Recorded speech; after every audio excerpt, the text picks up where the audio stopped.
Você está ouvindo o Honey Newscast, o maior podcast de Brasília, com a apresentação de Raniel Linhares e convidados que dão vida às grandes ideias da capital do Brasil. Cirurgião dentista formado pela Universidade de Brasília, mestre e especialista em cirurgia e traumatologia bucomaxilofacial, tem mais de 20 anos de experiência e diversas especializações. Eu recebo hoje aqui no Honey Newscast Dr. Flávio Nader. Dr. Flávio Nader, seja bem-vindo. Nosso primeiro quadro aqui é Quem é Você na Fila do Pão? Então eu já quero que o senhor se apresente para a nossa audiência, fale um pouquinho da sua trajetória. Então, quem sou eu na fila do pão? Sim. Na verdade, eu sou, como você falou, né, cirurgião bucomaxilofacial, é uma especialidade da odontologia. Eu tenho 47 anos, sou casado, sou brasiliense, nascido e criado em Brasília, mas já morei fora de Brasília um tempo, é uma história legal de se contar depois também. Sim. E hoje eu tenho uma clínica particular, eu já exerci a docência durante muitos anos, fui professor universitário, de graduação, pós-graduação. Hoje eu atendo na minha clínica particular, que é aqui pertinho do estúdio. Sim. E faço atendimento de cirurgias maiores, cirurgias faciais com anestesia geral, enfim, em ambiente hospitalar, em alguns hospitais aqui de Brasília. Certo, vamos para o começo. Quando foi que o senhor decidiu fazer a odontologia? Então, essa história é engraçada porque todo mundo tem uma hora em que você desperta, né? Meu pai era dentista. Tem gente que não desperta nunca, viu? Pois é. Tem gente que pula de galho em galho e tal. Mas eu, na verdade, não. Eu não tive essa hora, assim. Se você me perguntar quando é que eu decidi ser dentista, eu não me lembro. Por que eu quis ser dentista, também não me lembro. Eu lembro que eu queria ser piloto de avião. Nossa, e aí, na época em que eu fui fazer... E aí eu estava me preparando para fazer prova para academia, para entrar para... Né, era um sonho do meu pai também, ser piloto de avião. E aí, não me lembro por que, na mesma época eu ia fazer o vestibular, e aí coloquei como opção odontologia. Não me pergunte por quê, mas é a melhor coisa que eu fiz na minha vida, porque eu sou muito realizado na odontologia. Interessante, o senhor conseguiu se apaixonar ao longo da graduação. São 5 anos? São 5 anos de graduação. Na UNB são 5 anos. Eu tenho algumas faculdades. O senhor fez na UNB? Na UNB, isso. Certo. O senhor fez essa especialização bucomaxilofacial. Explique pra gente do que se trata. Bom, a cirurgia e traumatologia bucomaxilofaciais é um nome grande, meio difícil, mas ele compreende todas as cirurgias feitas na área de atuação do cirurgião dentista. Né? Que, diferente de muita gente pensa, a área de atuação do dentista não é a boca e os dentes especificamente. Né? A gente tem a área de atuação como toda a face. Desde a região superior até o ocioide, entre as duas orelhas, toda essa região é a área de atuação do cirurgião dentista. E a especialidade que faz os procedimentos cirúrgicos, seja de pele, ossos, glândulas, dentes e ossos, é a cirurgia bucomaxilofacial. Pra você ter uma ideia, se você sofrer um acidente e quebrar o osso do olho, o osso do nariz, o osso da mandíbula, quem conserta é o dentista, especialista em cirurgia bucomaxilofacial. Certo. Essa tem algumas pessoas que têm o queixo meio para frente, né? Deve ter até um nome técnico para isso, que obviamente não é queixo para frente. Seria o cirurgião bucomaxilofacial que seria responsável por fazer esse procedimento de reparação. Também. Esse procedimento se chama cirurgia ortognática. É o procedimento de correção das deformidades faciais. Eu não gosto muito desse nome porque você chama uma deficiência de crescimento, uma diferença de crescimento de deformidade. Acho difícil. Mas a cirurgia ortognática, ela corrige todos esses problemas de crescimento, seja o queixo para frente, o queixo para trás, né? O Noel Rosa, assim, ou o sorriso gengival, os problemas de crescimento dos ossos, principalmente os ossos mastigatórios, essa cirurgia, que é a cirurgia ortognática, é a que corrige. E talvez seja a minha área de maior expertise hoje, né? De maior atuação seja essa. Certo. Consegue corrigir 100% dessas divergências, podemos colocar assim? A gente consegue corrigir 100% das diferenças de crescimento. Então, a gente busca uma harmonia de face. Né? Tem gente que confunde isso com mudança total de face, mudança total da característica facial. Não. A gente corrige o que é desarmônico. Então, o que está muito para frente, a gente coloca na posição certa, o que está muito para trás, na posição certa, o que está para o lado assimétrico, a gente coloca na posição correta, reto. Então, a gente corrige e dá harmonia. Então, tem um fator estético também. Tem bastante. Muitas pessoas procuram por questões estéticas. Né? Tem uma questão funcional bastante importante, talvez a mais importante. Mas talvez a mais famosa é a estética, porque tem pessoas que sonham desde criança porque sofrem bullying, sofrem preconceito, não conseguem se socializar por causa de problemas de crescimento de ossos da face. Sim. E aí a pessoa sonha com aquilo, né? Em mais de 20 anos de profissão, o senhor tem aqui, eu pensei até que o senhor tinha 28, por isso que eu estranhei.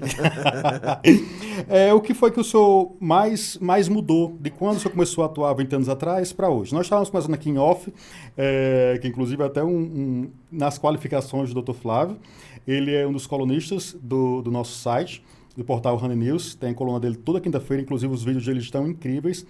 Quem não viu ainda, veja todos. A gente estava falando sobre, que é o tema da coluna dessa semana, que é a inteligência artificial. Quando você começou, há 20 anos atrás, se alguém falar sobre inteligência artificial, a gente ia dizer que não ia existir.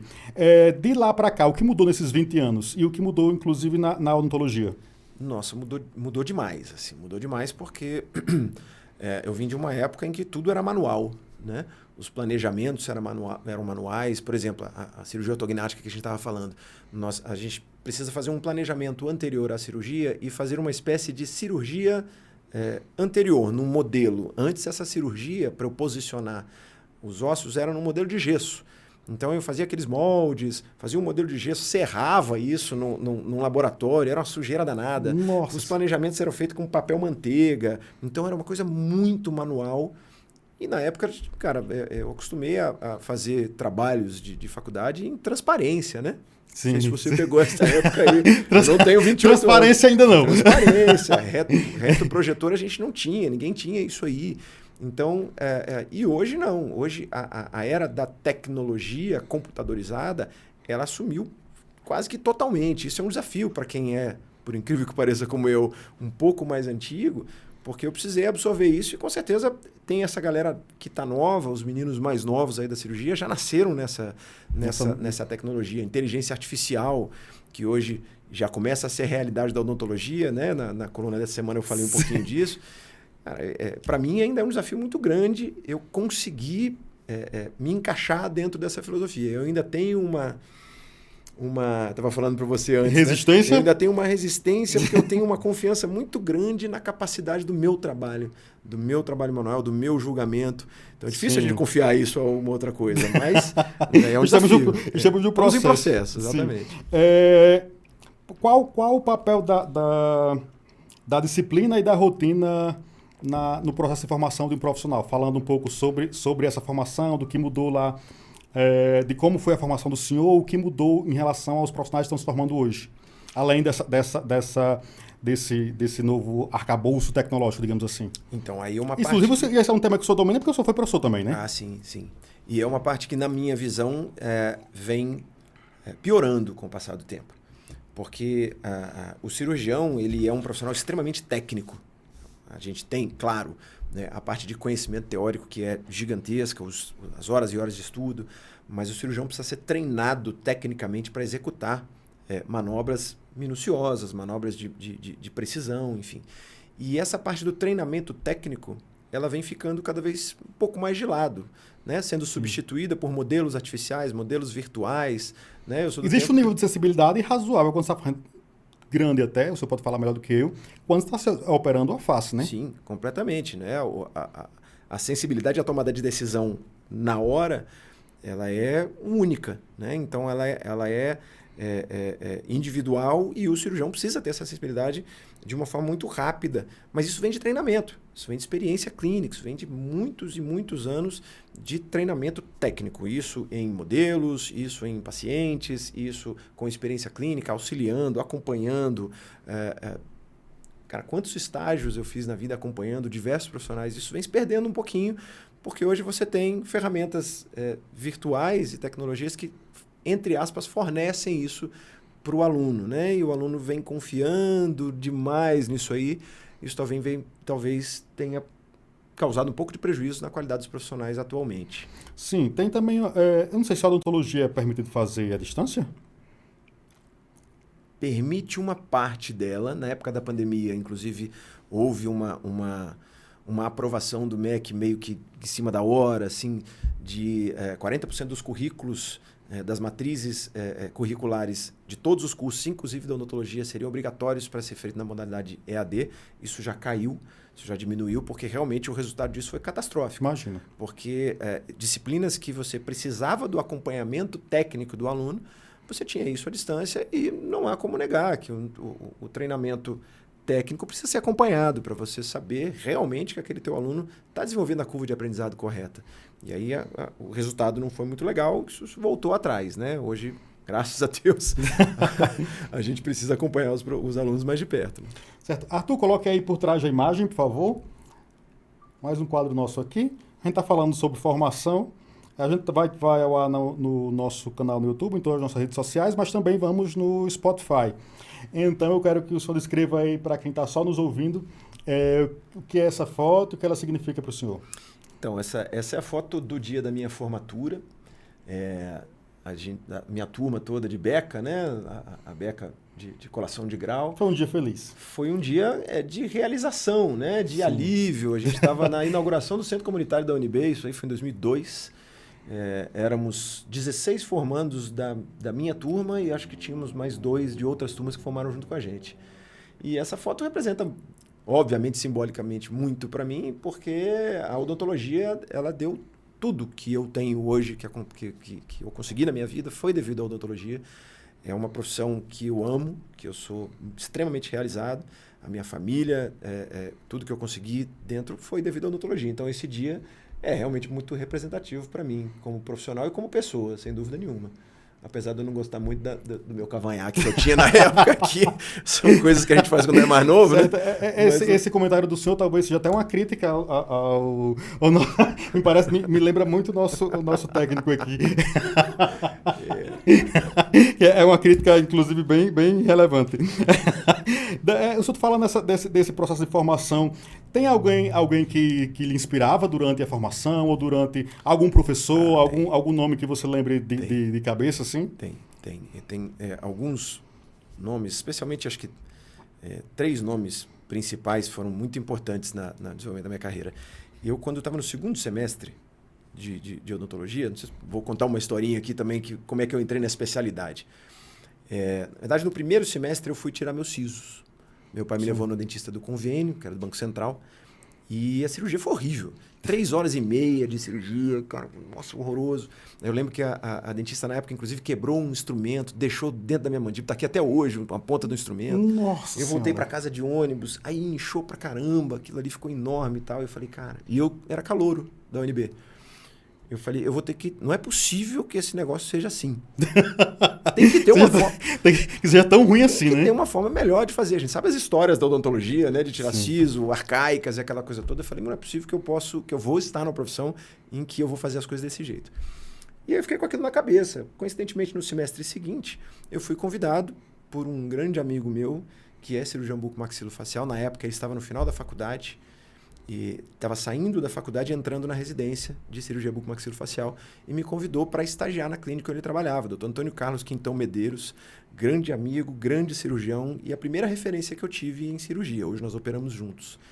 E eu fui trabalhar de estagiário numa clínica chamada Uniface, que tinha alguns cirurgiões e um deles, a minha segunda referência, vou citar 3, a segunda referência, que é o Dr. João Geraldo Bugarim Júnior, uma grande referência pessoal e profissional para mim também. Eu comecei a acompanhá-lo e fiz estágio durante muitos anos nessa clínica. E aí eu estagiava, e nessa época a gente estagiava voluntariamente, né? Hoje em dia ninguém topa mais fazer estágio voluntário. Oferecer vaga de estágio voluntário ninguém quer, né? Ninguém quer. E a gente oferece com salário. Na minha clínica eu ofereço, tem salário e eles não querem porque o salário é baixo. Para aprender numa das clínicas de maior tecnologia de Brasília. Enfim, volta lá. E eu ia acompanhar a cirurgia de noite, sábado, domingo, cara, qualquer hora. A gente era muito fominha nessa época. Sim. E eu ia acompanhar a cirurgia, a maioria do que eu aprendi nessa época, o contato com o Dr. João Geraldo. E o Dr. João Geraldo me levou para conhecer um outro grande cirurgião já falecido, em que eu aprendi tecnicamente e pessoalmente com ele. Dr. Hélio Coutinho, ele tinha um instituto que hoje ainda existe, que ali no final da Zanorte chama GAAC, Grupo de Apoio a Aprendizes do Amor Cristão. É um grupo relacionado à caridade, que faz procedimentos cirúrgicos em cirurgia bucomaxilofacial gratuitos. E a gente ia para lá para fazer esses procedimentos, para auxiliar. E o Dr. Hélio é um dos grandes cirurgiões bucomaxilos de Brasília, do Brasil, ele veio de fora. E é um cara com um senso humano muito forte. Então eu aprendi também a colocar a cirurgia e a pensar a cirurgia muito mais pelos olhos do paciente do que dos olhos do cirurgião. Porque é uma tentação você olhar a cirurgia pelos olhos do cirurgião e inflar, né, aquele ego, eu sou cirurgião, eu sou o cara, e você esquecer que tem uma outra pessoa ali fragilizada, uma pessoa que precisa dos seus cuidados, sejam eles por menor que for. Então isso eu aprendi muito com o Dr. Hélio Coutinho. Então esses 3 caras, para mim, são as minhas referências principais. Tive outras, né? Muitas outras, mas esses 3 principais. Qual o maior aprendizado que a odontologia te deu? Talvez esse que eu acabei de falar para você. De enxergar, dessa sensibilidade. Enxergar a fragilidade de quem precisa, né? Do outro lado. Entender o lado de uma outra pessoa doente. Isso foi o que a odontologia mais me ensinou, né? A transformar vidas, né? Isso aí não tem preço. Muito mais do que qualquer coisa que você possa ganhar de bens materiais, essas coisas. Certo. O que as pessoas não imaginam que tem no seu dia a dia cirúrgico que tem, por exemplo? Que as pessoas não imaginam? Sim. Que tem no meu dia a dia cirúrgico? Rapaz... Como é o dia a dia cirúrgico? Conta pra gente. Então, o dia a dia cirúrgico, ele é uma rotina relativamente até bem cansativa, assim, bem metódica, porque não tem muito. Escovação, biossegurança, veste capote, corta, sutura, tira capote. Veste capote, essa cirurgia bucomaxilofacial, ela é sempre feita em um hospital, ela pode ser feita numa clínica. Como uma pessoa que está em casa nos vendo, ela vai escolher um cirurgião bucomaxilofacial para fazer uma cirurgia. Que é como qualquer outra cirurgia, é importante você escolher um profissional que seja qualificado. Você não pode escolher, inclusive, por preço, por nada, tem que ser um profissional que seja gabaritado. Então, uma pessoa que está em casa, que quer escolher um cirurgião bucomaxilofacial, o que você indicaria? Considerando que ela pode não estar em Brasília, que pode estar em qualquer outro estado nos vendo. Referências, né? Como todo profissional em saúde, em medicina, em odontologia, referência. Procure referência de pessoas que já foram tratadas por esse profissional, né? Pesquisar o método que ele utiliza, porque os métodos hoje em dia eles evoluem muito rapidamente e eles mudam de nome muito rapidamente, porque a gente sabe que a divulgação em redes sociais, em sites, ela se baseia nisso, né? Cada vez nomes mais bonitos, nomes mais emperequetados, né? Americanizados e nomes tudo. Mas no final das contas o procedimento é basicamente o mesmo. E você, obviamente, um cirurgião sem experiência não se faz. Dificilmente você tem pessoas com pouco tempo de experiência que conseguem a capacidade de julgamento que o cirurgião precisa, principalmente na hora da complicação. Porque executar uma técnica é fácil. Sim. Né? É treinamento. Né? E tem pessoas que têm habilidade manual mais fácil, você treina mais facilmente. Agora, no momento da complicação, no momento da intercorrência, é que você precisa da experiência. O cara já tem que ter passado por aquilo. Ele já tem que ter visto isso 2, 3 vezes. Então, cirurgião com pouca experiência é sempre perigoso. Eu não estou dizendo que você não tenha bons profissionais com 1, 2 anos de formado, de especialista, enfim. Mas, pelo menos na minha experiência, a curva de aprendizado em cirurgia ela é mais lenta.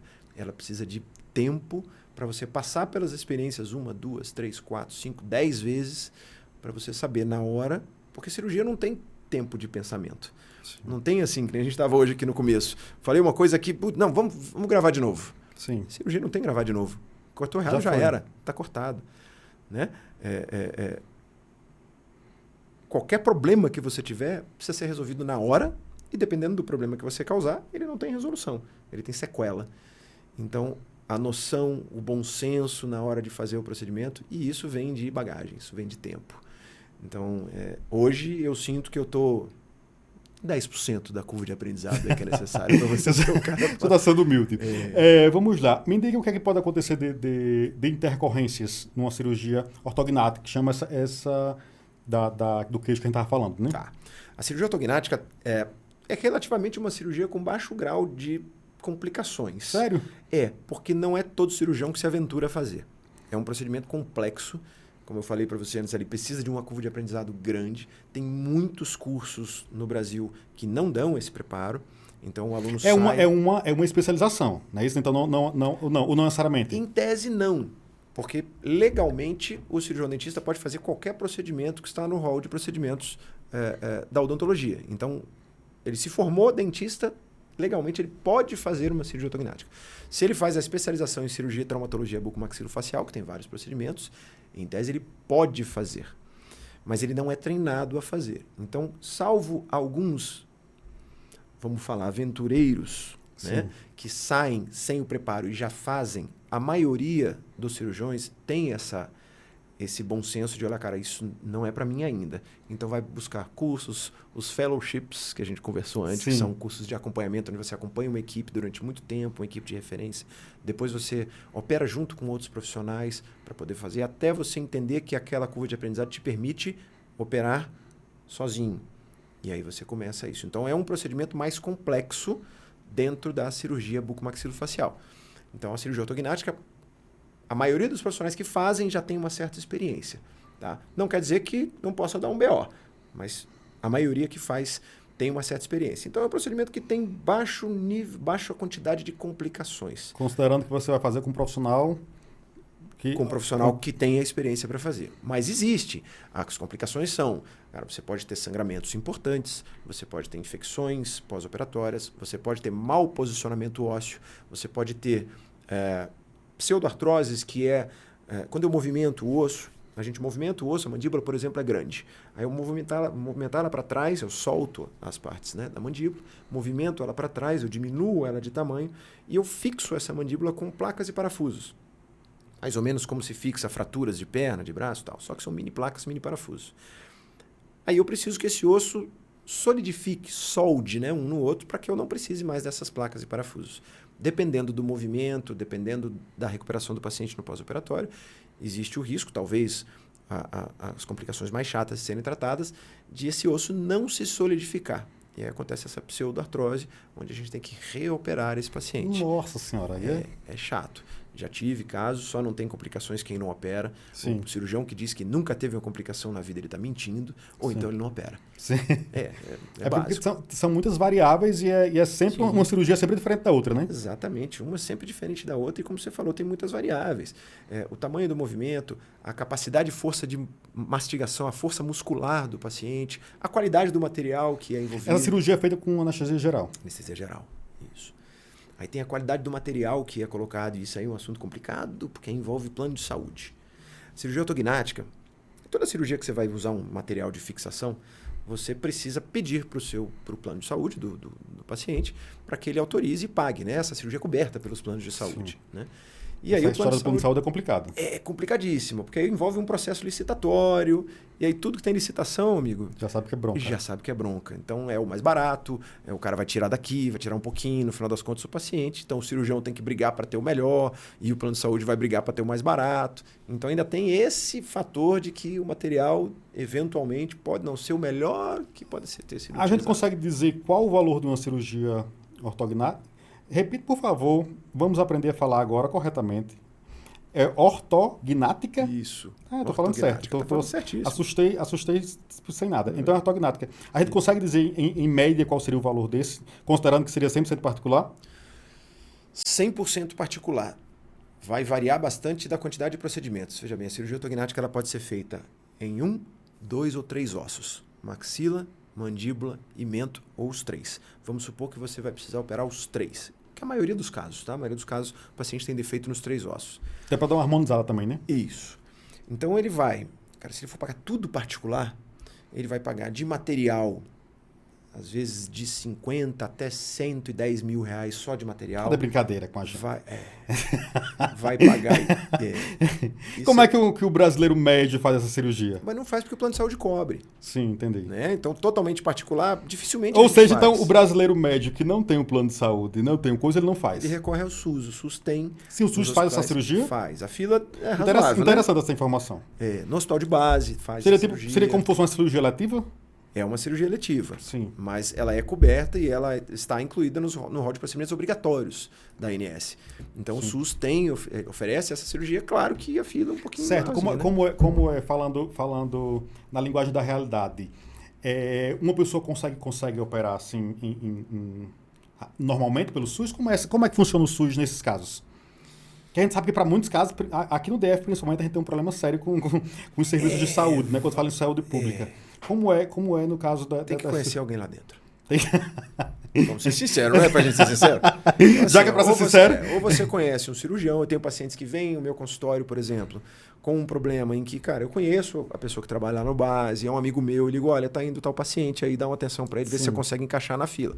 Aí vai, porque a fila realmente é bastante grande. Tem alguns hospitais que fazem, o Hospital de Sobradinho fazia, não sei se faz ainda, o Hospital de Taguatinga, o de Santa Maria... Sim. E o base, principalmente, né? Então, tem alguns hospitais aqui no DF que fazem, e outros estados também fazem. Certo. E tem também alguns cursos, né? Para o paciente, por exemplo, que não tem condição de pagar ou não tem plano de saúde, existem os cursos de especialização, as residências, que precisam de pacientes. E, geralmente, esses cursos possibilitam também melhores. Mas é uma opção. A minha dúvida é, uma dúvida que eu fiquei agora a gente conversando. Como é a recuperação dessas cirurgias? Né? Como é esse processo, o que é que o paciente pode fazer, o que não pode fazer, existe uma complexidade grande nesse sentido? Então, a recuperação da cirurgia ortognática ela melhorou muito nos últimos anos. Não sei se você viu, você deve ter visto aí, a gente até brincou do fellowship. Sim. Um das formações que eu tive foi um fellowship em cirurgia ortognática minimamente invasiva.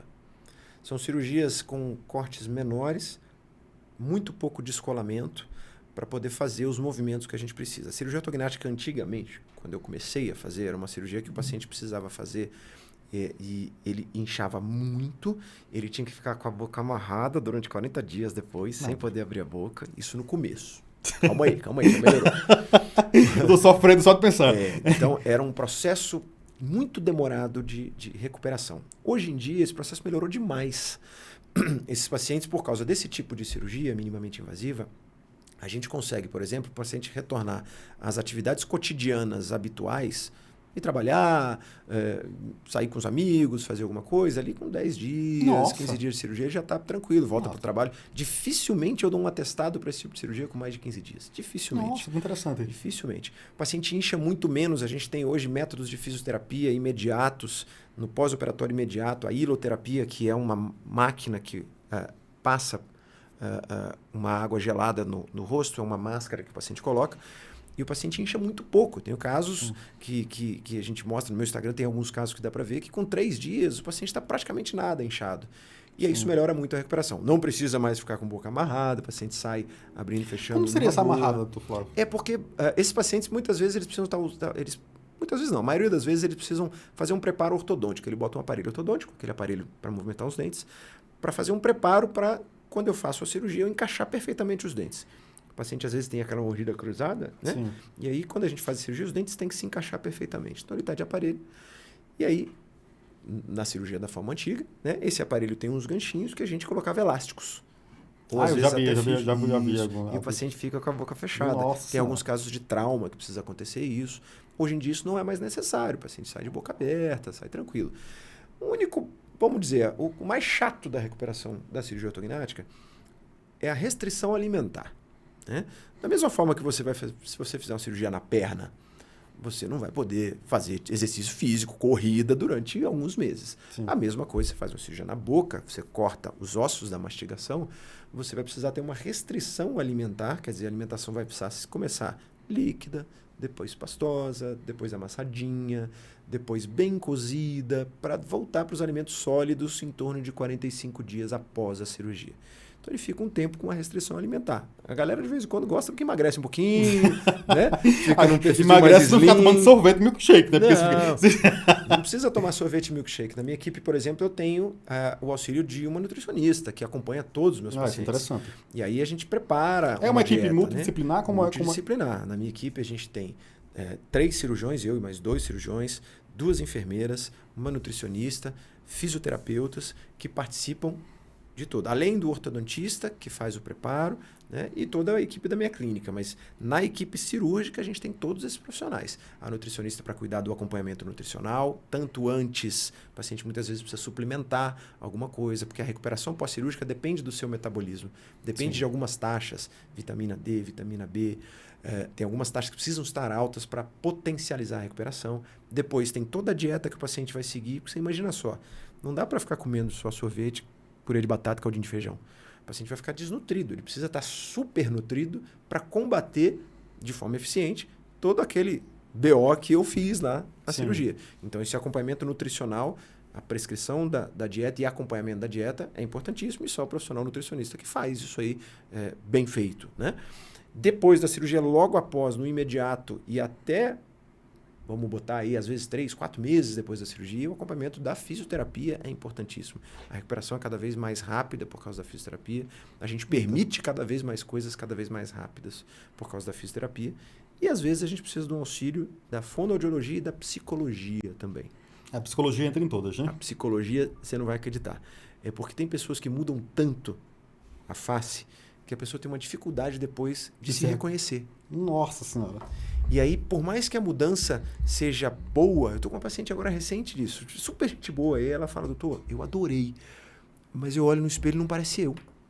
Então demorou uns 15, 20 dias para ela conseguiu, para ela poder se aceitar nova. Quis a vida inteira aquela mudança, e quando mudou, teve uma dificuldade. E é isso, esses pacientes que têm esse problema um pouco mais, né, exacerbado, o acompanhamento da psicologia é importantíssimo para poder se aceitar, né? O senhor trabalha na clínica, ou o senhor trabalha também na parte de traumas? Trabalho em algum menos. Hospital, por exemplo, já trabalhou? Trabalho menos na parte de trauma hoje, porque hoje eu não dou mais plantão em nenhum hospital. Já chegou a fazer isso? Já fiz isso durante Quais um são bom os tempo. casos que chegam num plantão, por exemplo? Na época que eu dava É tipo plantão. de briga? Tipo de acidente? Briga, Tudo, né? acidente de carro, acidente de moto. Maior parte moto, viu? Sim. Aqui E olha que aqui no DF nem tem muita moto. Se você for no Nordeste, deve ser bem pior. Mas os acidentes... É porque hoje, graças a Deus, os acidentes machucam menos, né? Na época que eu fazia Até isso mudou, residência... doutor? Mudou. Na época que eu fazia residência, quando eu comecei a acompanhar a cirurgia, os motociclistas não usavam capacete. Tinha gente que ainda não usava cinto de segurança, já tinha lei de cinto de segurança, mas tem muita gente que ainda era resistente. Então você tinha acidentes extremamente mutiladores. Os caras iam de cara no vidro, então chegava coisas horrorosas pra gente, né? Já fez coisas horríveis, não quero nem imaginar. Nossa senhora, já fiz coisas horrorosas. Hoje em dia isso está melhor, mas mesmo assim ainda continua. Se você for pegar a maior parte dos acidentes de trânsito com traumas crânioencefálicos, a moto é o principal deles, né? Então chega muito acidente de moto. E chega briga, facada, enxadada. Chega umas coisas... dependendo de onde você está, chega umas coisas esdrúxulas. Não é rural, ainda tem enxadada. Como é que o senhor coisa. enxerga a cirurgia bucomaxilofacial, a odontologia nos próximos 10 anos? Eu enxergo... a odontologia ela tem crescido bastante de importância. Ainda bem nós temos conseguido mudar um conceito do dentista que existe há muito tempo, né? Sim. Quem vai lembrar aí dos Trapalhões, onde o Jim Mocó entrava, ele era um dentista. Sim. E ele chegava com uma agulha, uma seringa desse tamanho. E aí, hoje em dia não. Hoje nós temos pessoas, adolescentes, crianças, adolescentes e adultos jovens já com bocas livres de cárie, sem restaurações, porque a educação na odontologia melhorou muito. Então a odontologia está numa fase bastante boa em que eu acho que nós estamos conseguindo melhorar. É claro que no Brasil a gente tem uma parcela da população ainda com muito pouco acesso à informação, e essa parcela aí a gente ainda tem esses problemas mais arraigados, né? Principalmente da cárie.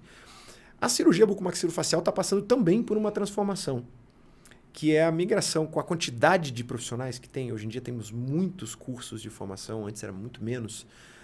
Hoje tem muitos cursos de formação, e nós temos uma parte da odontologia e da cirurgia bucomaxilofacial que está migrando principalmente para a parte estética. Nós éramos profissionais muito mais dedicados à função, tínhamos a parte estética, mas éramos muito mais dedicados à função.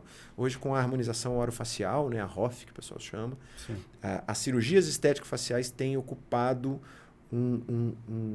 uma parcela grande da busca dos cirurgiões. Tem até uma treta aí com os médicos, inclusive. Tem uma treta. O senhor está do lado do dentista ou está do lado dos médicos? Eu estou do lado do paciente, pode ser? Porque assim, vamos lá. Hoje nós temos ainda uma regulamentação por lei. Nós não podemos, nós como cirurgiões bucomaxilofaciais, tem algumas cirurgias que nós não podemos fazer. Por exemplo? Por exemplo, uma rinoplastia, um lifting de face, nós não podemos fazer. Existe a última regulamentação do Conselho que está em vigor, ela veta, né, a regulamentação entre os dois conselhos, CFO e CFM. Ela veta a realização pelo cirurgião bucomaxilofacial, pelo dentista, né, desse tipo de procedimento. Mas existe uma discussão em curso grande já, e o CFO, recentemente, no começo desse ano, ele sinalizou com a regulamentação, com a publicação em breve, de uma regulamentação do Conselho eliminando este veto. Então já existe uma corrida, né? Uma busca pelo conhecimento teórico, pelo conhecimento prático, pelo treinamento prático em cursos para se adquirir esse conhecimento. Porque preparo o cirurgião bucomaxilofacial tem, porque, vamos lá. O senhor atua na parte estética? Atuo na parte estética O que também. é que você faz estética? Eu já vou marcar. Faço, já vou lá eu faço. Tem alguns procedimentos que são muito eu queria feitos no eu consultório. queria que você diminuísse aqui o meu nariz. Aí eu tô rindo. Mas a gente faz cirurgias, por exemplo, como mentoplastias. O que é mentoplastia? A mentoplastia é uma correção da ponta do queixo. Pessoas que têm queixinho pequeno ou têm o queixo mais para baixo, a ponta para frente, ponta Chama pro lado. mentoplastia. Mentoplastia. Certo. A gente faz correções. Vamos lá, disso aí. de face, quais são os tipos de correções estéticas que o senhor faz? As Estou mentoplastias. perguntando pro nosso ouvinte. Vamos lá. A gente faz. Eu não quero saber, não. Existem mentoplastias, existem as cirurgias da região do pescoço, de papada, lipo de papada, cervicoplastias, que são o trabalho da musculatura abaixo. Não é só a lipo de papada que a gente faz. A gente consegue Chama trabalhar cervicoplastia. trabalhar na musculatura abaixo, né, da gordura para poder dar um perfil mais harmonioso para essa região.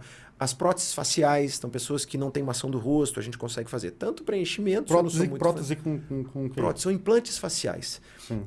Existem alguns materiais que são usados, materiais prototipados, outros cimentos cirúrgicos. Eu trabalho mais com a parte dos materiais prototipados, feitos em impressora 3D. Ainda se usa aquele negócio que não se pode usar? Como é que chama, doutor? O PMMA. O MMA? Vamos lá. O PMMA que não se pode usar ou que não é recomendado usar é principalmente aquele PMMA que é usado para ser polimerizado na hora. Você coloca ele em um estado mais maleável para ele endurecer na hora. Esse não é indicado. Existe um PMMA que não é de indicado, outra não forma. é indicado e não se usa ou ainda tem quem use? Tem quem faça tudo nesse mundo, né? Tem quem coloque metanol na bebida, né? Tem quem coloque metanol na comida. Então, assim, na comida ou na bebida. Então, eu não vou dizer, eu falo por mim, né? Sim. E eu falo por outros casos que chegam para mim também para remover esse tipo de produto, né? Mas existem produtos que são, às vezes, à base de PMMA já polimerizado, impresso, né? Em que são os implantes faciais, né? Esses implantes são extremamente seguros, não passam por reação química mais nenhuma. Então, eles são feitos e moldados no rosto para novas proporções. Então, a pessoa quer uma borda de mandíbula maior, né? Aquelas pessoas que não têm essa borda de mandíbula, quer uma maçã do rosto maior. Então, a gente faz próteses prototipadas, feitas sob medida, com planejamentos virtuais, tomográficos, para poder mudar contornos faciais, né? Existem cirurgias de modificação de lábio, de perfil de lábio, existem cirurgias de melhora desse perfil, aquela famosa bichectomia, teve uma época, né? Teve uma febre dessa bichectomia. Febre da bichectomia. Essa época foi... Eu fiz muito também nessa época. Mas a indicação não era muito precisa para muitos pacientes. Então, depois, como toda febre, né? Vem o feedback negativo da história e o pessoal passa a fazer só o que realmente é indicado. Mas, então, são muitas cirurgias, né? Que a gente pode fazer na parte estética. Pronto, doutor Flávio. Agora nós vamos para um quadro que chama Verdade ou Mentira. Eu vou falar para o senhor aqui e você vai me dizer se é verdade ou mentira. Ai, Jesus. Primeiro, cirurgia ortognática é só estética. Mentira. Por quê? Porque a cirurgia ortognática tem muitos casos que são principalmente funcionais. Eu opero muitos pacientes que sofrem de apneia do sono e ronco. E eles procuram a cirurgia ortognática por causa disso. É uma correção. Pacientes que têm via aérea estreita, a gente avança todos os ossos da face para corrigir a apneia do sono e o ronco. Então, nesses casos, ela não tem nada de estética. Ela vai influenciar a estética, mas o paciente me procura, nesses casos, para corrigir um problema funcional. Certo. O paciente que necessita de cirurgia ortognática, ele sempre sente muita dor. Verdade ou mentira? Não, mentira. Não necessariamente sente dor ou algum incômodo. Eu vou te contar que a maioria dos meus pacientes que precisam de cirurgia ortognática não sentem dor. Sim. Eles têm problemas estéticos, têm problemas respiratórios, tem uma pequena parcela deles que sente dor, principalmente dores articulares aqui na articulação da mandíbula. Mas não é todo que sente dor, não. Certo. Toda cirurgia bucomaxilofacial deixa a cicatriz visível. Não, mentira. Em alguns casos deixa? Cirurgia ortognática? Sim. Não. Cirurgia ortognática é feita toda por dentro da boca. Sim. Então não tem o que cortar. Não arranca a cabeça fora e coloca depois. Só se houve algum tipo de intercorrência, de complicação em que a gente precise acessar por fora. Mas dentro do normal não tem cicatriz, não. O pós-operatório é longo e difícil. É longo. nem tão difícil. Está cada vez mais fácil. Está cada vez mais fácil, né? O paciente, obviamente, precisa estar preparado. Não é uma brincadeirinha de criança, mas não é nada, não é nenhum bicho de 7 cabeças. Tem cirurgias muito piores, tem procedimentos muito piores do que a cirurgia ortognática. Todo mundo que ronca precisa operar. Não, mentira. O tratamento inicial para o ronco e para a apneia, talvez o tratamento de escolha, até porque a gente... veja bem, eu sou cirurgião, mas muitas vezes eu tento tirar o paciente de uma cirurgia, porque eu sei que a cirurgia envolve riscos. No caso da apneia e do ronco, existe um tratamento que é o tratamento mais de escolha, que chama-se CPAP. É o uso de uma máscara, que o paciente dorme com essa máscara, e essa máscara joga oxigênio sob pressão para ampliar as vias aéreas. Então, esse paciente pode utilizar, conheço várias pessoas que utilizam, se adaptam bem e resolvem o problema da apneia e do ronco. Tá, mas usa CPAP para sempre? Para sempre.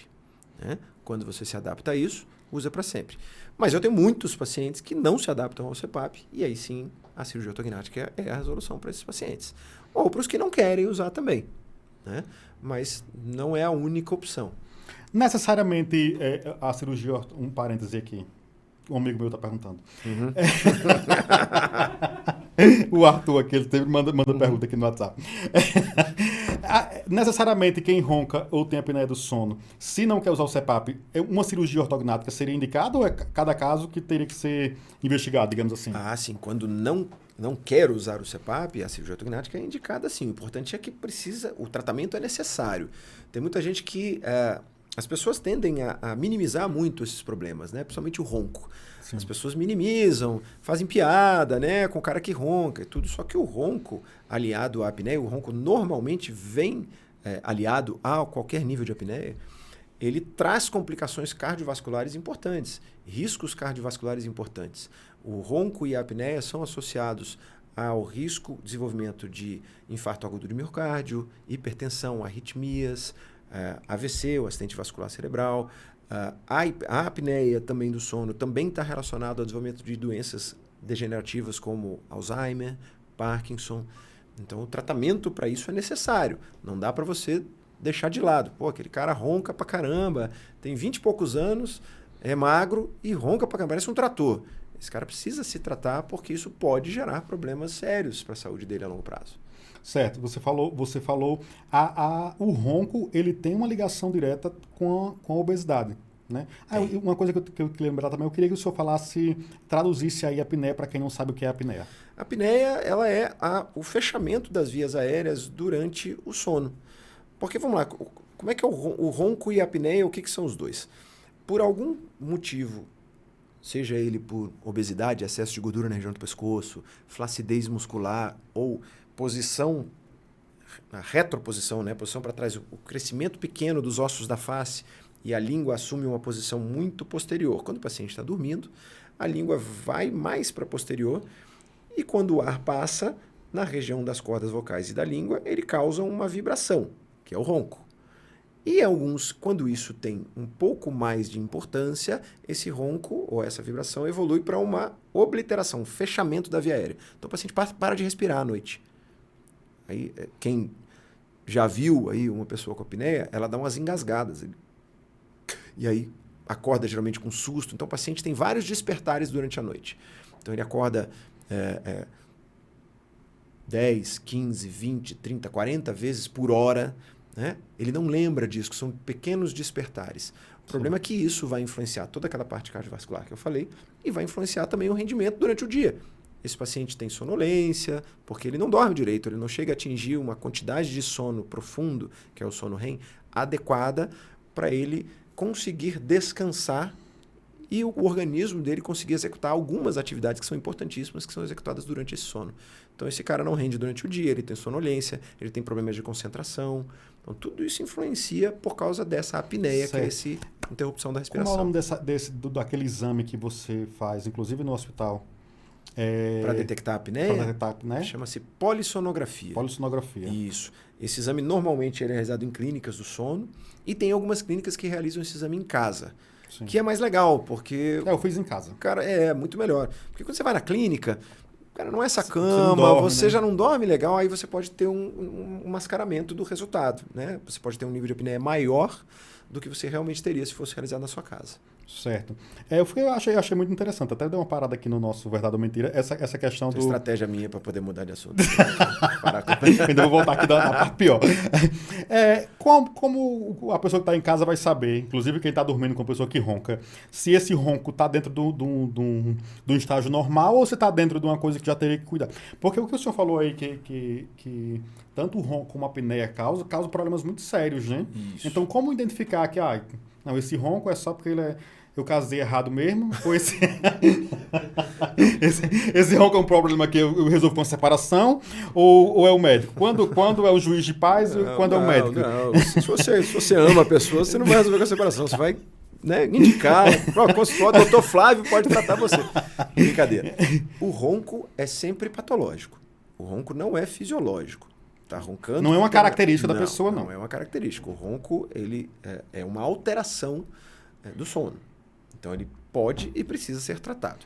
Se o ronco já evoluiu para uma apneia, seja ela leve, moderada ou severa, somente com alguns sinais e sintomas, que a gente conversou agora há pouco, né?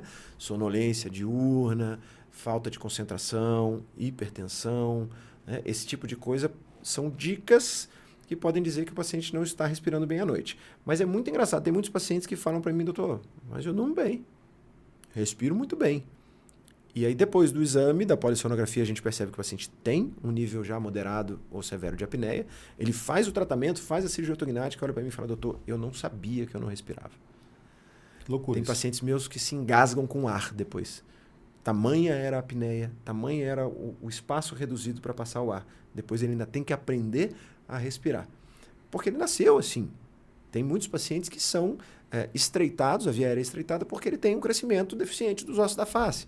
Não é porque ele engordou, porque tem gente que, né, engorda mais, a obesidade causa essa obstrução. Então o cara sabe que quando ele está mais gordinho, ele ronca, ele tem apneia. Quando ele emagrece, tá tudo certo com o sono dele. Eu acho que tenho essa impressão. Eu só acho que eu sou essa pessoa aí. Pois é, sempre acontece isso. Então esse cara já sabe que ele precisa emagrecer e é a primeira coisa que eu falo. Todo paciente que chega para mim para tratar a apneia, mas ele está obeso, fala, a primeira coisa que a gente precisa fazer, perder peso. Né? É o primeiro tratamento da obesidade. Desculpa. É o primeiro tratamento da apneia e do ronco. É perda de peso. E aí depois a gente vai avaliar também as questões morfológicas, né? De ossos da face, enfim, para saber se o tratamento é a cirurgia ortognática. Não adianta eu tratar um cara que tem os ossos da face normal com cirurgia ortognática. Não, peraí, aí a causa pode ser outra. A causa é flacidez muscular, a gente pode trabalhar posição de pescoço, RPG, às vezes é tamanho de língua. O que é RPG? Reeducação postural global. Tá vendo? Por isso que eu pergunto, porque os médicos, quando os profissionais vêm aqui e falam as palavras, eu falo, doutor, eu estava falando com a médica aqui, quem foi? Não lembro, Arthur, eu falo uma coisa mais simples, ela, aí deu o nome técnico da cirurgia aqui da pálpebra. Blefaroplastia. Exatamente, doutora, por favor. Não, o RPG é uma reeducação postural. Tem pessoas que, por causa de alguns defeitos ou por causa de hábitos, eles têm uma postura mais posteriorizada no pescoço ou mais para frente, causam problemas de coluna. Então, a fisioterapia trabalha muito bem isso, a reeducação postural, né? Sim. E muitas vezes a reeducação postural corrige problemas assim, que era maravilhoso. De forma Vamos voltar agora para Verdade ou Mentira. Bora lá, vai. Dá para mudar o formato do rosto com cirurgia? Dá para mudar o formato. Para melhor ou para pior? Hoje a gente tem cirurgias, eu não trabalho com esse tipo de cirurgia, mas nós temos cirurgias, por exemplo, que mudam a característica do rosto masculino ou feminino. Tem cirurgias de masculinização facial, femininização facial, né? Dentro das pessoas que mudam de gênero, sim, né? Fazem essa transição. Hoje tem cirurgias, e é o cirurgião bucomaxilofacial que faz, para transformar um rosto, entre aspas, masculino num rosto feminino. Então, muda sim. Aparelho ortodôntico é obrigatório antes da cirurgia ortognática? Não, mentira. Tem casos que não precisa. Cirurgias, por exemplo, para apneia, correção de apneia do sono, que o paciente tem a mordida correta, e isso acontece, tem os dois ossos para trás. A mordida está correta. Eu não preciso de uso de aparelho antes para fazer a cirurgia. Pode ser que eu precise do aparelho em algum momento ali depois, mas não necessariamente antes. A maioria dos casos precisa de uma movimentação ortodôntica antes para depois fazer a cirurgia. Sim, mas não é necessário. Mas não é sempre. As cirurgias de hoje são 100% seguras? Cirurgia ortognática, Sim. 100% segura. Dentro da técnica feita, da Com técnica profissional correta, adequado. com o profissional adequado, é uma cirurgia super segura, com baixíssimo nível de complicações. O próximo aqui, você talvez já tenha até respondido. Dá para prever com exatidão o resultado final? Dá para prever com muita fidelidade. Exatidão é uma palavra muito forte, porque o que acontece? Nós temos hoje métodos virtuais de previsão de resultado, com escaneamento facial, com cirurgias tomográficas, que a gente consegue prever o resultado, fazer um videozinho da movimentação. Mas o que é o computador e a imagem, a tomografia, não é o tecido mole. Não é o seu tecido. Às vezes, eu tenho diferenças de comportamento entre o tecido mole de Até a paciente para cicatrização paciente. também. Isso. Então, assim, São muitas variáveis, né? mas a previsão normalmente é bastante fiel. A previsão de resultado, ela acompanha muito de perto o resultado final. Certo. Vamos agora à pergunta do ouvinte. Você viu que eu coloquei lá uma caixinha de pergunta. Vi. Vamos lá. Primeiro, doutor Flávio, muita gente tem medo da cirurgia por causa da anestesia. O que o paciente precisa saber para se sentir mais seguro nesse momento? É a bendita da anestesia, né? Eu brinco muito com meus pacientes que a anestesia do dentista, ela é... O medo da anestesia é um troço cultural, né? Sim. Porque, veja bem, a agulha da anestesia só não é mais fina do que a agulha de acupuntura. A agulha da anestesia do dentista. Então, ela é extremamente fina. Então, a dor que se sente na anestesia ela é muito mais acompanhada da ansiedade com o procedimento do que da dor física.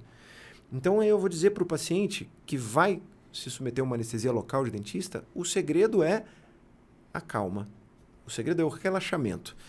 Eu sei que muitos pacientes não conseguem relaxar na cadeira do dentista. Para isso, a gente tem uma série de alternativas. Primeira coisa é, cara, eu não opero nenhum paciente que eu não conheça. Tem muitos pacientes que ligam para o meu consultório. Ah, mas eu já queria marcar a cirurgia, não precisa fazer consulta. Não, quero... não. Comigo isso não funciona. Porque primeiro eu vou conversar, eu vou bater um papo aqui que nem a gente está batendo, a gente vai, poxa, eu vou acalmar o paciente, vou tirar as dúvidas, que às vezes o cara tinha dúvidas que não tem razão de ser. O paciente vai acalmando, né? Quando ele vem para a segunda consulta, que é a cirurgia, ele já me conhece, ele já tem uma confiança em mim, senão ele nem vai fazer a cirurgia. Então eu já reduzo um pouquinho o nível de ansiedade. Mesmo assim, tem pacientes que, cara, mesmo assim não dá. Aí eu vou partir para uma redução da ansiedade medicamentosa. Então a gente vai trabalhar com sedação. Sim. E na minha clínica eu falei para você antes que a gente tem um espaço que é destinado ao paciente, tanto ao paciente especial, de necessidades especiais, que tem Parkinson, autismo, enfim. E esse paciente também que tem um nível de ansiedade tão grande que não consegue ficar na cadeira. Hoje em dia é bem comum. Bem comum. Tem um nível de ansiedade tão grande que não consegue ficar na cadeira. Eu não vou conseguir condicionar esse paciente somente com a conversa.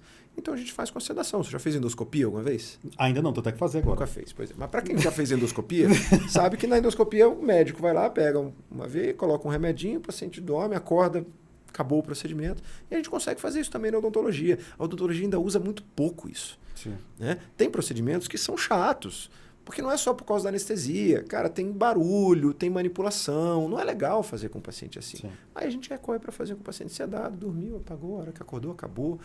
Esse cara, quando for fazer um outro procedimento, ele já vai estar muito mais tranquilo. A anestesia não vai ser mais um problema. É tudo a experiência. Se ele passar por uma experiência boa e positiva, as próximas ele já não vai ter mais aquele medo. É mais tranquilo de fazer. Essa daqui o senhor já respondeu, eu vou fazer só porque o nosso ouvinte mandou. É verdade que a cirurgia ortognática também ajuda na respiração até no sono? Isso, é super verdade. Ajuda muito. Inclusive os pacientes que não têm esse problema. Mesmo assim, ele respira bem, mas ele vai respirar melhor depois da cirurgia ortognática. Certo. Existe diferença entre a cirurgia feita em hospital e a realizada em uma clínica? Qual é mais segura? Existe diferença, né? Porque o ambiente hospitalar ele tem mais estrutura para o paciente com comprometimento sistêmico. Por exemplo, pacientes com problemas cardíacos importantes. No hospital eu tenho cirurgião vascular, eu tenho cardiologista, eu tenho suporte de uma equipe multidisciplinar maior. Então, para pacientes com comprometimento sistêmico importante, o ambiente hospitalar é mais seguro. Para pacientes saudáveis, a segurança é a mesma. Tanto no consultório quanto no hospital eu tenho a mesma segurança. E aí vai depender do porte da cirurgia. Cirurgias menores podem ser feitas em consultório, cirurgias maiores, mais longas, porque a anestesia local tem duração, né? Não dura para sempre. Porque aquelas histórias que a gente ouve, 3 horas, inclusive a minha, né? 3 horas e meia de cirurgia, 4 horas de cirurgia com anestesia local, não tem. A anestesia local vai durar 2 horas, 2 horas e meia no máximo. Então, e não pode repetir a local? pode repetir, mas a intensidade do efeito não é a mesma quando você repete. Sim. Né? Você tem receptores que ainda continuam ligados à anestesia, então a intensidade não é a mesma. Então, não deve se planejar uma cirurgia acima de 1h30, 2 horas no máximo sob anestesia local, porque aí você corre risco de causar dor para o paciente. Né? Certo. Dá para voltar a trabalhar ou estudar depois da cirurgia? Quanto tempo é recomendado de recuperação total? Da cirurgia ortognática? Sim, a gente está sempre falando aqui de ortognática. Então, trabalhar depende da natureza do trabalho. Se é um trabalho administrativo, computador e tudo, eu tenho pacientes... Foi um pedreiro numa obra, não. Não, esse aí vai demorar alguns meses para voltar. Não, o trabalho administrativo, geralmente, assim, eu tenho pacientes que voltam com 1 semana, eu tenho pacientes que voltam com 10 dias, e tenho pacientes que, no máximo, 15 dias, eles voltam a trabalhar. Claro, tem casos e casos. Eu tenho pacientes que trabalham na rua, né, com esforço físico, debaixo do sol. Esse cara talvez vai demorar uns 30 dias para voltar a trabalhar totalmente, né? Mas atividades cotidianas normais, com 10 a 15 dias já volta totalmente. Já. As cirurgias faciais são acessíveis hoje ou são consideradas caras e restritivas? A gente até falou um pouquinho sobre isso, né?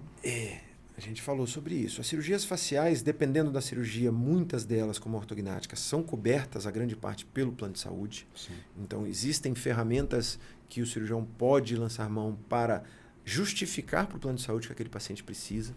Quando a cirurgia ela é única e exclusivamente por questões estéticas.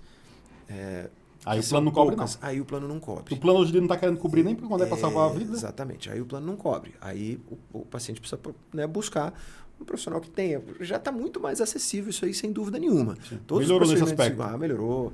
Né? Os implantes dentários, por exemplo, cara, quando eu comecei a fazer, os profissionais cobravam em dólar. Era $2.000, $3.000 um implante dentário. Isso está 1/10 do preço hoje. Então, sim, hoje, com certeza, muito mais acessível do que era antigamente. Né? Acho que estamos chegando num preço que é considerado justo, na minha opinião, né, para esse tipo de procedimento. A última pergunta aqui do nosso ouvinte é: qual a dica que o senhor dá para quem está pesquisando sobre cirurgia estética facial e ainda tem dúvida se deve ou não fazer? A cirurgia estética facial, dependendo da cirurgia, que eu expliquei antes, você precisa primeiro buscar o profissional mais indicado para fazer aquilo. Cada área do rosto, do corpo humano, exige uma atenção específica. E os profissionais são extremamente especialistas em aquela área específica do corpo. Então você vai fazer o nariz com aquele cara que faz só o nariz. Você vai fazer o queixo com aquele cara que trabalha só ossos mastigatórios, só queixo. Vai fazer a orelha com aquele cara que faz só a orelha.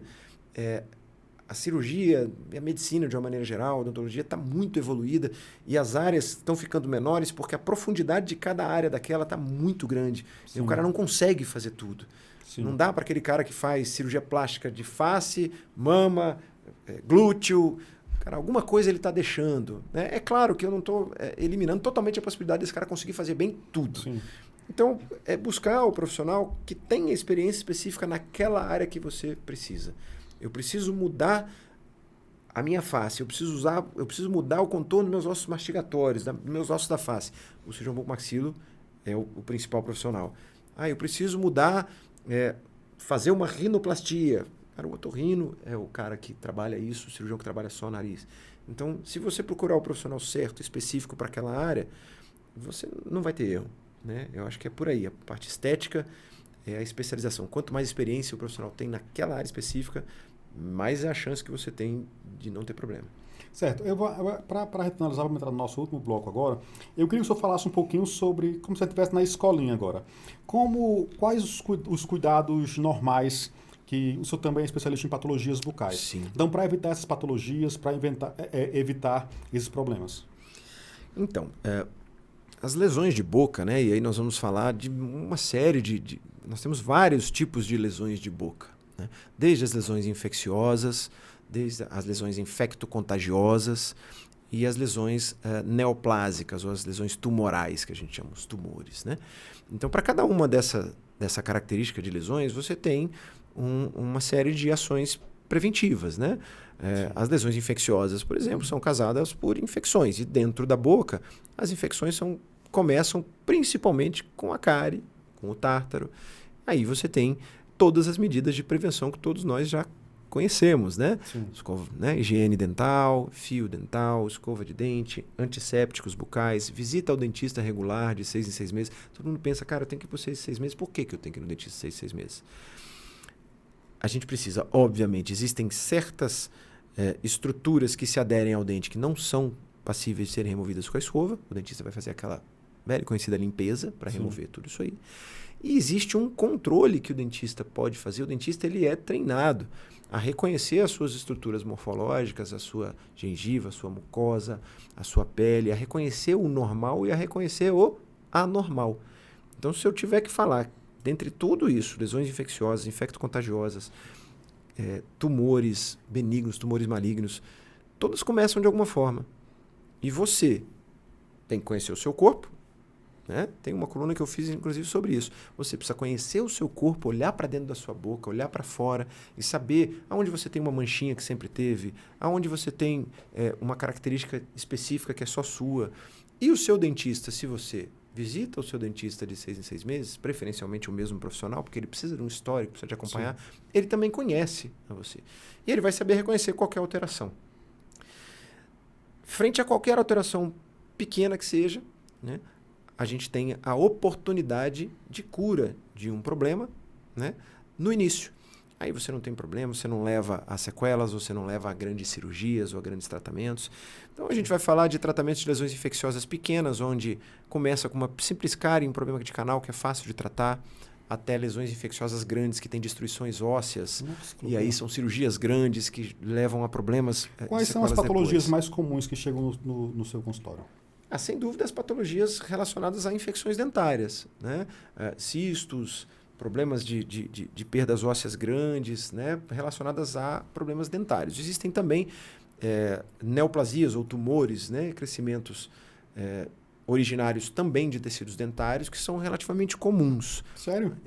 Dentro da boca a gente tem alguns cistos e tumores benignos que são relativamente comuns. No meu consultório eu vou dizer que são comuns porque, como eu tenho essa especialidade, eu recebo... Então a pessoa já busca... Isso, já busca, né? Então eu recebo aquele paciente que já olhou na internet, buscou um patologista. Eu tenho uma rede de indicadores grande de colegas que quando veem alguma coisa já encaminham para mim. Então talvez no meu consultório eu tenha uma frequência muito maior desse tipo de lesões. Até, né, o câncer de boca também, que eu recebo pacientes, faço diagnóstico desse tipo de lesão também, né? Falar um pouquinho sobre câncer de boca. O que é o câncer de boca? Como é que identifica o câncer de boca? Como começa o câncer de boca? E o tratamento do câncer de boca? Eu já fiz todas as perguntas de uma vez só. Vamos lá. Então vamos, como diria o Jack Stripador, vamos por partes. Né? Nós vamos... o câncer de boca, ele, como todo câncer, ele é originário de uma mutação genética que pode ser causada tanto por uma transmissão de um gene mutado de pai para filho, né? Quanto com a aquisição dessa mutação por um fator externo. Então, existem vários fatores externos que podem provocar uma mutação no seu gene, que vai provocar a alteração de uma célula, e essa célula vai começar a se reproduzir de forma desordenada e destruir tecidos, enfim. Essa mutação pode ser causada por, no caso do câncer de boca, principalmente cigarro. É o principal causador do câncer de boca, ainda é o cigarro. Nós diminuímos então, não muito, fumando, já vou ter grande chance de não ter câncer de boca. Já tem grande chance de não ter câncer de boca. A segunda maior causa do câncer de boca também é o sol. Né? Então, a radiação solar... Meus amigos reclamam, dizem muito que eu sou inimigo do sol. Mas o sol tem trago... Todas as doenças aqui, o sol está sempre envolvido.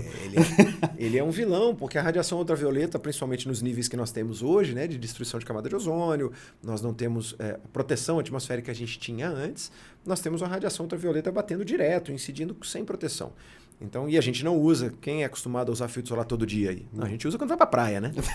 Mas a gente sai na rua todos os dias. E aqui em Brasília a gente não tem praia, então... Mas Brasília tem muita incidência solar. Nossa, só aqui então, pega fogo. O lábio inferior, por exemplo, ele recebe diretamente a incidência de radiação solar. Por isso que o lábio inferior é a região da boca que mais tem incidência de câncer de boca.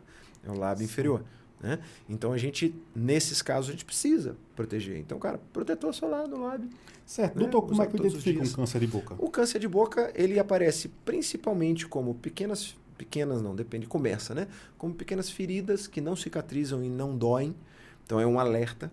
Se você tem uma afta na boca que está há mais de 15 dias e não dói, acende o alertazinho, vai no seu dentista, que ele precisa identificar isso aí. Pequenos caroços, né? O que a gente chama de nódulo, né? Aumentozinho de volume, que também está há mais de 15 dias, que começa a crescer. Né? Tudo que está crescendo não evolui há mais de 15, 20 dias, você precisa acender um alerta. Manchas brancas na boca são indícios de início de lesões que podem vir a se tornar câncer.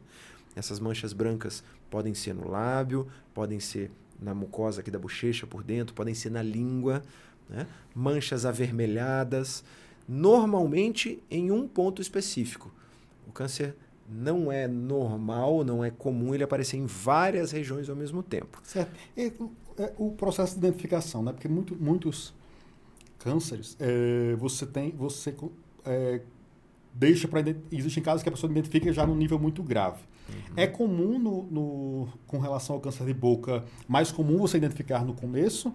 Ou existem casos que já chegaram para o senhor assim, num nível muito elevado? Existem alguns casos que chegam no nível mais elevado. E isso é interessante porque muitas vezes, e ainda existe isso, o paciente tem o medo do diagnóstico. Ele não quer ouvir que ele tem câncer. Então ele vai deixando para frente. Aquilo está crescendo, não tem como não perceber. Né? Você vê aquilo ali e fala, como é que a pessoa não percebeu isso? Ela percebeu, mas ela vai deixando para frente porque ela tem medo do diagnóstico. Como é essa, digamos assim, essa configuração de um câncer de boca? Acho que por não ser da área médica, né? Então eu nunca cheguei a ver uma pessoa com câncer de boca. Então o que seria um câncer de boca elevado? Não é uma coisa assim, comendo o rosto, não. É mais ou menos isso. Nossa Senhora. A gente tem lesões... Porque você imagina uma grande ferida... Você já viu uma ferida de diabetes? Aquele pé diabético, aquela ferida? Imagina isso dentro da boca. Nossa. É mais ou menos uma lesão de câncer avançada. Então você pode adquirir grandes proporções e aí é um problema. Porque o câncer de boca ele não tem uma grande quantidade, uma grande possibilidade de metástase. Metástase é aquele espalhamento, né? Quando espalha. Sim. O câncer de boca, normalmente, quando ele espalha mais para a região de linfonodos, que são os gângliozinhos aqui do pescoço. Uhum. Agora, espalhar para o resto do corpo é mais difícil. Cerca de 3% só dos cânceres. Então, o índice de cura do câncer de boca ele é alto? Quando diagnosticado no começo, é altíssimo.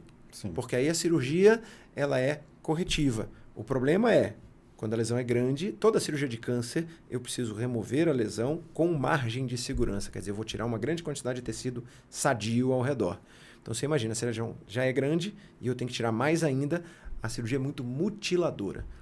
Por isso que precisa diagnosticar no começo. Porque aí eu tiro um pedacinho pequenininho e isso não vai interferir na função do paciente. Não vai porque quando se fala da boca, se fala tirar uma área muito grande? Exatamente. É bem isso que você está imaginando mesmo. Nossa, são defeitos enormes, defeitos em região... Aí isso gera uma outra especialidade da odontologia que chama prótese bucomaxilofacial. Porque às vezes você tira partes do rosto daquela pessoa. Eu já vi umas coisas assim, horrível. E aí a pessoa tem que fazer uma prótese que tenha o nariz, o olho, uma parte da boca. Então isso para casos avançados é bem ruim. Por isso que o principal de tudo, não só do câncer, né, é a prevenção. Quando você previne, né? Prevenir é o melhor remédio. É melhor que remediar. Melhor do que remediar. Exatamente. Pronto, a gente vai para o nosso último quadro agora, que chama um bate-bola rápido. Eu vou dizer uma coisa aqui, o senhor vai completar para mim. Não vou deixar sequer tempo para o senhor pensar. Vixe. Tá certo? Primeiro, uma cirurgia marcante. Teve alguma que o senhor lembra até agora? Teve uma que marcou bastante. Por quê? Diz que era bate-bola rápido e fica parado. Pois é. Na verdade, não foi uma cirurgia, foi foi um evento, né? Era um paciente que... Um evento não. Era um paciente na residência e um paciente que veio a óbito por causa de uma espinha no nariz. Nossa Senhora. Para você ver o negócio da prevenção. Está assustando o nosso ouvinte. É uma espinha que abscedou, virou um abscesso bastante extenso. Esse abscesso migrou para a região de via aérea e explodiu na via aérea. Esse paciente aspirou a coleção poliuretânea e veio a óbito. Nossa espinha no nariz. Você vê, o pequenininho pode virar o grandão. Por isso que não pode... Um erro que te ensinou. Vixe, Maria, mas aí, essa pergunta tem que pensar muito tempo. Não dá pra ser rápido assim, não. Eu falei que eu ia deixar o pior pro final. Meu Deus do céu. Excesso de orgulho. Posso explicar? Eu vou deixar. Posso? Isso na época da faculdade. Eu sempre fui um cara que tive muita habilidade manual. Sempre tive muita facilidade com tudo. Não só com habilidade manual. Eu sempre peguei as coisas muito fácil. e a gente tem a tendência de Isso, inflar. o senhor era aquele aluno, o CDF chato da sala. Eu não era CDF. Eu sentava no fundo e aprendia tudo assim, ó. É o pior que tem, tá? E exatamente. Além Então, de tudo, ainda tirava nota boa. aí a tendência é a gente inflar. E quando eu comecei a inflar demais, e justamente na disciplina de cirurgia, é a hora que eu entrei naquela fase da arrogância. Sim. Né? E aí eu tomei uma bela de uma catracada de um professor meu, que eu lembro até hoje. Né? E foi um erro, então, que hoje eu lembro até... Isso me traz uma lição para a vida, né? De humildade, foi muito bom. Sim. Uma paixão fora do trabalho. Surf. Surf? Eu sou surfista. Acredita? Não, não acredito. Não. Surfista do Paranoá, sou eu. É uma paixão. Um medo. Acidente de trabalho. O medo é não poder exercer minha profissão. Quebrar um braço, ter alguma doença em que eu não possa exercer minha profissão. Um sonho. Meu Deus, são tantos sonhos. Não, então é fácil, só quero um. Nossa Senhora, só quero um. Morar na praia. Pra quem gosta de surf, mora na praia. Uma frase que define o senhor. Esse cara é difícil. Eu falei bate bola rápida. Mas esse bate bola rápida você tem que dar uma... Tem que ser mais fácil da gente fazer uma frase que me define. Meu Deus do céu. Peguei o senhor agora. Pegou. Tem que pensar numa frase que me define. Não sei uma frase que me define. Vou deixar pro final, viu?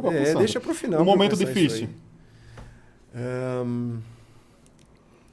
Profissionalmente falando? Sua vida. Agora a gente tá bem em linhas gerais aqui, para conhecer você. No momento em que eu precisei mudar da minha cidade, morei em uma outra cidade. Você morou onde? Na hora que eu voltei para Brasília, muito difícil. Morei em Santa Catarina, uma cidade chamada Lages. Morei 3 anos lá, logo após a minha formatura. Foi? É o momento que eu precisei voltar para Brasília. Foi um momento difícil em que eu não sabia se eu ia conseguir recuperar a trajetória que eu já estava aqui. Foi realmente bem complicado. Um lugar que te inspira? Lugar que me inspira? Sim. A minha casa. Minha Legal, casa. Eu moro num lugar onde tem muita natureza e eu gosto demais de me inspirar no que o mundo nos dá. Né? Um hábito diário? Café. Uma profissão que admira? Biólogo. Uma palavra que resume sua carreira?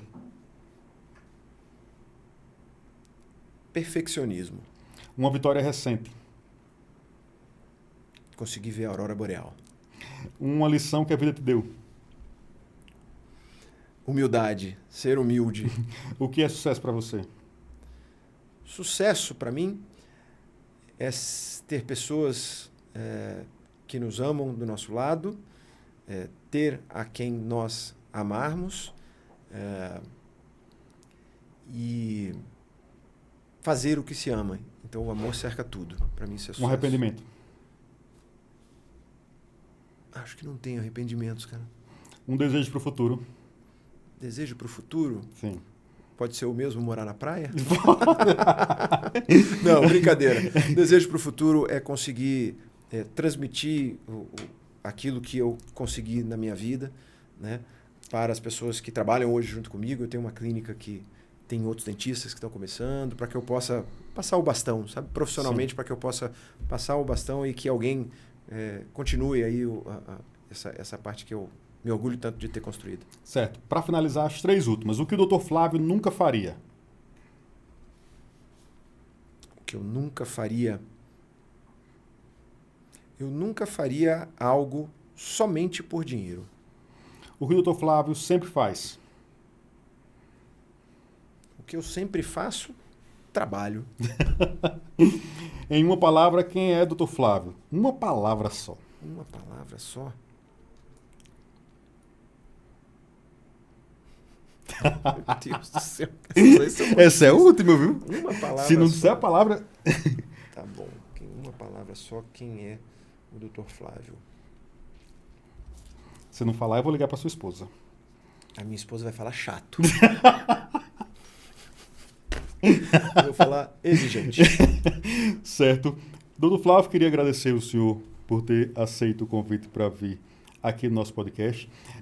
Depois a gente começa a conversar e tipo assim, ver como tantos assuntos importantes e uma explicação muito leve, né? E por ter atuado tanto tempo como professor, o senhor explica tão bem, então assim, trouxe muitas informações interessantes, então eu queria agradecer muito a participação do senhor, agradecer também a coluna que o senhor escreve no nosso site.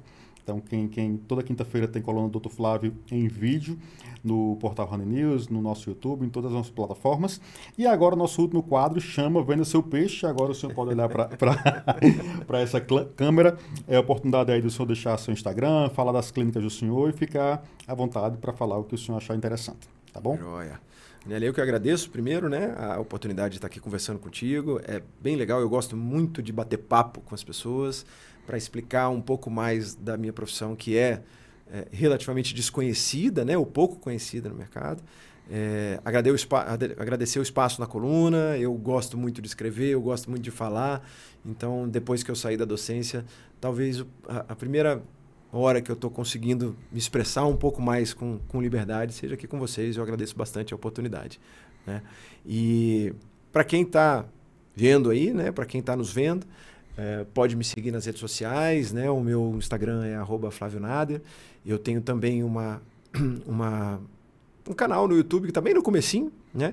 Em que eu estou postando de vez em quando alguns conteúdos interessantes aí para pacientes, principalmente que fazem procedimento cirúrgico, não precisa ser comigo não. Tem umas dicas de como higienizar o dente do siso, do que fazer depois para tirar os pontos. Então tem algumas diquinhas e quem precisar de alguma dica dessa, quiser, fala comigo que a gente está fazendo esses vídeos. Eu sou sou um dos sócios proprietários da clínica chamada CRIA Odontologia. A gente tem 2 unidades aqui no Dr. Crispim, no edifício Dr. Crispim, aqui na Asa Norte, e no edifício do Cléo Otávio, aqui na Asa Norte também. Juntos com meus sócios, minha clínica ela faz todas as especialidades. A gente tem uma clínica com tudo que tem de mais novo e mais tecnológico na odontologia. A gente preza muito por isso. Temos profissionais de extremo gabarito e onde eu atendo também lá, né? A gente atende vários convênios lá na clínica também, então quem precisar de atendimento pode falar comigo. Tenho certeza que lá na clínica vocês vão ser muito bem atendidos. Certo, @Dr. Flávio Nader, né? Isso, arroba Flávio Nader, sem o doutor. Flávio Nader. Flávio Nader. O Arthur vai colocar, se o Arthur não tentar sabotar o senhor, ele coloca aqui embaixo no final. Sabota não, não falei nada. O cavanhaque era só meu, não é só barba, tá bom? Muito obrigado, Flávio. Eu que agradeço, gente. Você ouviu o Honey Newscast, o maior podcast de Brasília, com episódios semanais e convidados que dão vida às grandes ideias da capital do Brasil.